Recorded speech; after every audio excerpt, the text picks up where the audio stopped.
Hi, I'm Ingrid. I'm a mom, a parent and teacher consultant, and a Montessori guide, and today I want to share with you what Montessori is.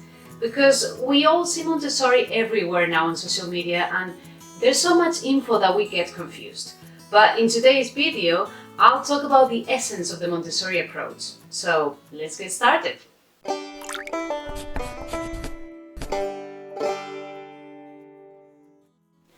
First of all, the name Montessori comes from Maria Montessori, the first Italian woman to become a doctor. She worked with poor children and children with disabilities, and she spent many years observing kids to see what would help them learn better. Then she used her scientific research to create hands-on materials that proved that these kids started to learn faster and more effectively.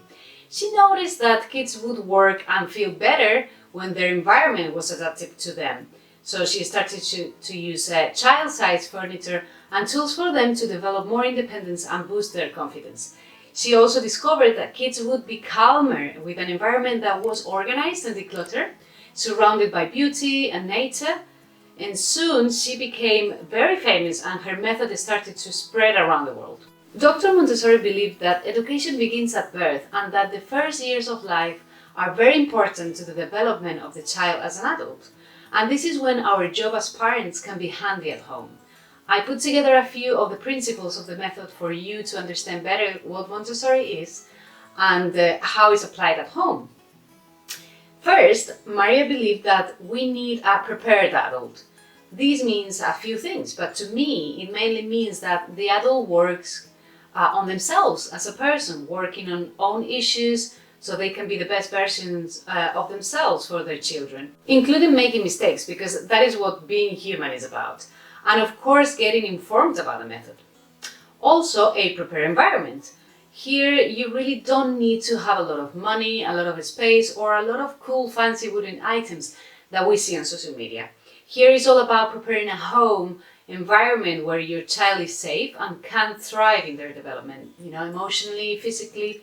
For example, just by adding a stool in the kitchen or bathroom so your kid can wash their hands on their own, or putting their toys organized, decluttered and in low shelves, putting their cutlery on their level, a safe floor bed instead of a crib so they can get out of it without your help, a potty learning area, things like that. Related to the environment, we want our kids to develop independence.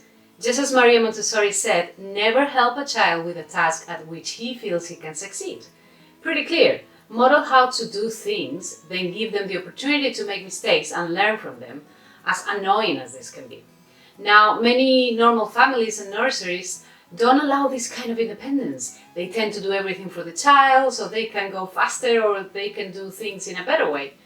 And that kind of thinking focuses on the outcome, the result, which leads to get kids with a fixed mindset, whom will grow being fixed mindset adults. Adults that give up easily, that avoid challenges, that are threatened by other success, that are lazy or get upset when they receive criticism.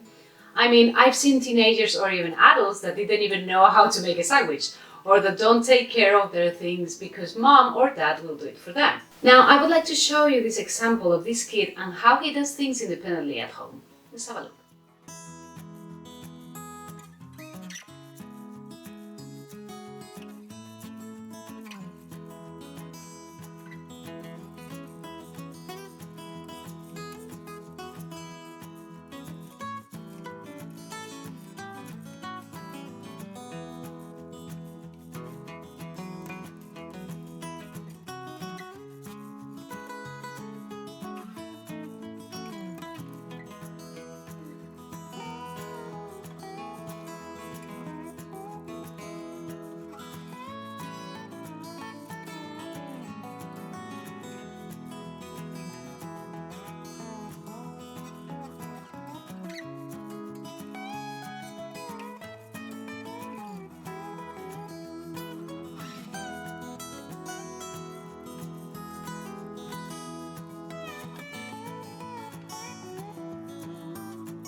If this kid does these things as a kid, imagine what he could do as a teenager or as an adult.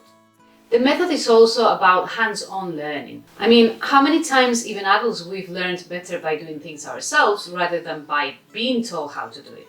Same for kids. Also, having in mind that kids learn through their senses, it's important that they can touch, smell, taste.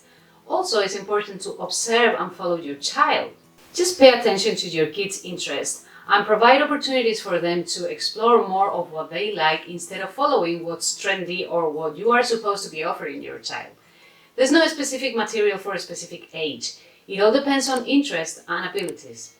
Of course, Maria created materials thinking on age, but remember, every kid is a unique individual that develops at their pace, so it's important to respect that. Respect also plays a huge part in Montessori education. Just as you would like to be treated, treat your child in that way. Have in mind that kids learn by imitation, so if we yell, they will too. And if we apologize, they will too. So try to understand that your child is only a child that is trying to learn how to live in this world. So be patient and loving, and don't forget to take care of yourself too, so you'll feel better and will be more likely to treat your kids with more patience and respect. Nature and pets. I mean, having a pet or plants at home is not essential to follow the Montessori method, right? Maria simply believed that nature is the best free resource that we have to learn from. Humans, we are part of nature too. Paying attention to nature, we learn that we are not the only ones in this world, making you a more caring human. Taking care of our environment matters. It's important that kids understand and appreciate the order, the harmony, and the beauty in nature.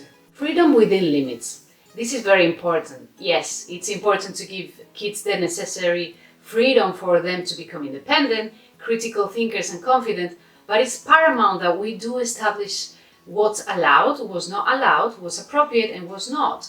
And have your own rules as a parent. But don't you think that being gentle and giving kids freedom when appropriate is spoiling and not teaching? If you have routines and boundaries, I don't see why we shouldn't give kids freedom in some decisions. Always have in mind the age and safety, of course. Now, after this information about Montessori, I'd like to mention that all these nice life skills and positive qualities for your child can be achieved just by being present as a parent as much as you can, being respectful to your child, being a good model, and try to be the best version of yourself as an adult so your child can learn from you.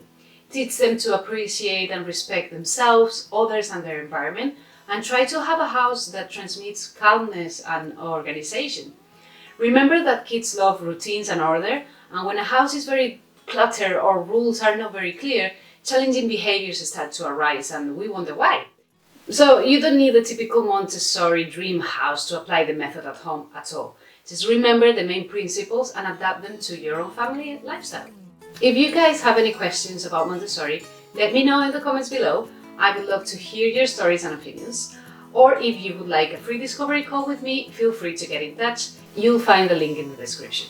If you liked today's video, feel free to give it a thumbs up. And just in case you're new to my channel, I want to remind you that in this channel I share videos about Montessori education and positive discipline parenting. So if this sounds like something you would be interested in, then you might consider subscribing so you don't miss any video. Thanks for watching, guys, and bye for now.